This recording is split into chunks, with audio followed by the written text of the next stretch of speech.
그 영장 재발부 때문에 다시 또 이제 시위대들이 모이고 있다라는 얘기가 좀 나오고 있는 상황인데요.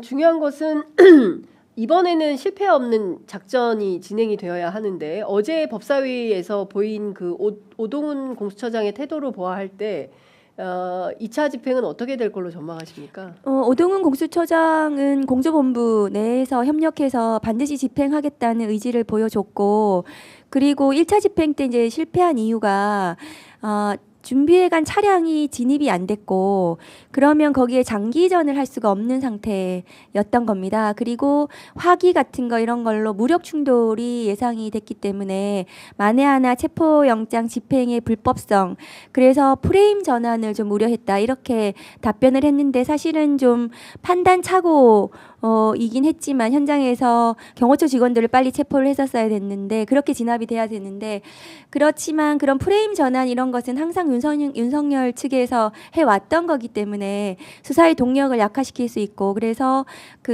그런 우려 속에서 1차 철수를 했고, 다만 2차 집행은 그 경찰이 좀 더 주도적으로 이 경호처 직원들을 진압을 하는 것을 책임을 진다면, 그렇게 작전을 짜고 사실은 군사작전 하듯이 인원도 대대적으로 투입을 하고, 네. 그리고 그 장비라든가 이런 것들도 완전히 만반의 준비를 해서 들어가야 된다고 생각을 합니다. 그래서 그런 부분에 대해서 충분히 전략을 짜지 않을까 생각을 합니다. 근데 이 상황 자체가 굉장히 슬픈 현실이고, 국민들 간의 이게 내전 상태를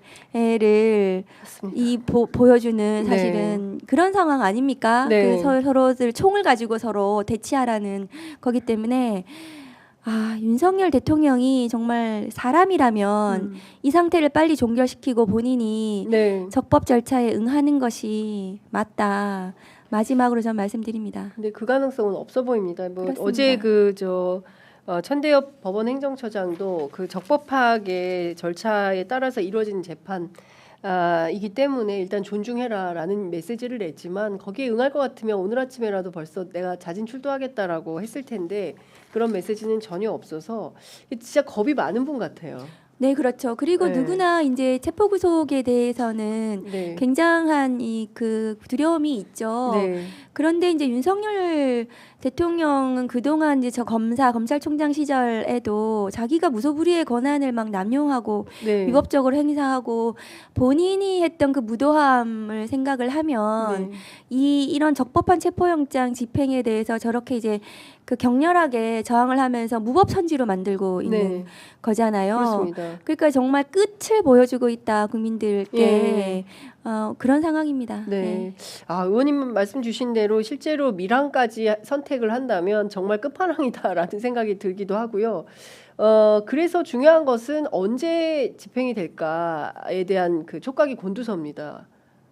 근데 저는 시간을 주면 안 됐다. 시간을 벌게 해주면 안 되고, 이미 많이 줬죠. 이미 많이 줬고 요새화가 됐고, 예. 그래서 그 경호처 직원들이 지금 한 500명이 네. 다 모이라고 다 했죠. 이렇게 결집해 예. 있는 상황인데, 사실은 저 경호처 직원들이 이렇게 나누어져 있어가지고 위에 이제 지휘부가 있고 밑에 늘공들이 있는 거 아닙니까? 네네. 그러면 그 늘공들에 대해서는 이 적법 절차에 그 협조를 하라고 얘기를 하면은 이 사람들이 그거를 거부를 할 명분이 없는 거예요. 네네. 그러면 이 지휘부만 진압을 제대로 한다면 네. 저는 뭐 어쨌든 체포영장 집행이 또 열릴 수 있다고 생각을 합니다. 그래서 어쨌든 작전을 잘 짜가지고 들어가면은 되지 않을까 싶은데, 네. 그게 이제 지금 공조본부에서 얼마나 전략을 제대로 짤 수 있을까, 특공대 투입도 지금 얘기하고 있고, 예. 우선은 가장 중요한 건 인원의 문제인 것 같아요. 500명을 다 뜯어내려면 네. 스크럼을 짜고 있다고 하니까, 예.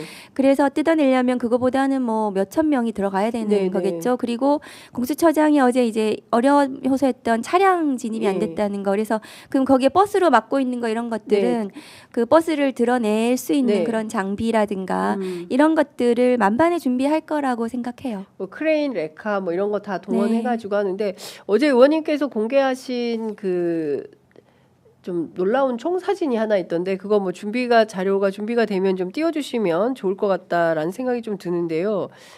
정말 기관총 같은 거를 들고 나온 겁니까?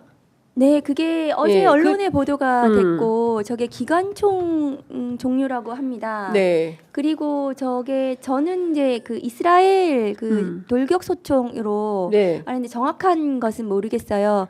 근데 저게 만일에 그게 맞다면은 미국 총기난 사범들이 네. 사용하는 거라고 하고 지금 저 기관총 무장이 이 1차 집행 당시에 저거를 가지고 이렇게 200명이 그 결집해 있었다면 굉장히 무시무시한 상황이었을 것 같아서 네. 공수처장한테 물었더니 그거는 현장에서는 저 상황은 저거는 뭐 있었는지에 대해서는 잘 모르더라고요. 예, 예. 그렇다면 이제 그 이후에 지금 이제 그 관절을 지키기 위해서 물론 이제 저 총기는 경호처 직원이 가지고 있을 수 있기 때문에 할 수 네. 있지만 저게 경호처의 총기는 공포탄이 없다고 해요. 그래서 저거는 그냥 실탄이 다 장전되어 있는 거예요. 네. 그러니까 그러면- 방향을 뭐 하늘로 쏘느냐 사람을 맞습니다. 겨누느냐 이 차이네요.